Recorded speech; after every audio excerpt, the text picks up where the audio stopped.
Un coup de théâtre monumental a stupéfait la France entière hier avec les aveux de Jérôme Cahuzac qui a reconnu posséder un compte à l'étranger.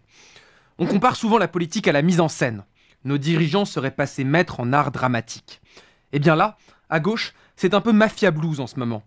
Vous savez, ce film où Robert De Niro interprète un parrain impitoyable de la mafia new-yorkaise et consulte un psy car il est victime d'accès de culpabilité. Au PS, c'est la même chose. Cahuzac avoue, la larme à l'œil, rongé par la culpabilité. Et Jean-Noël Guérini, lui, de son côté, somatise au service cardiologie de Marseille. Enfin bon, pour un ministre du budget, reconnaître avoir un compte en Suisse, ce n'est tout de même pas facile. C'est un peu comme si Taubira nous disait qu'en réalité, elle ne peut pas blairer les homos, ou que Vincent Payon nous avouait aujourd'hui que dès qu'il voit un écolier d'école primaire, il est pris d'une furieuse envie de lui coller une baigne.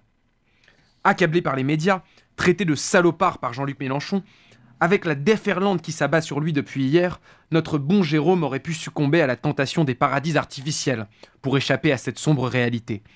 Néanmoins, il n'en sera rien, car décidément, tous ses anciens amis se sont retournés contre lui.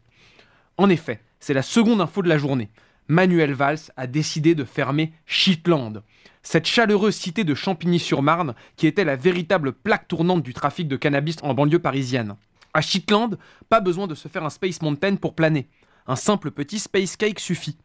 Bref, si le gouvernement ferme même les parcs d'attractions les plus rentables de France, on se demande bien comment on va sortir de la crise.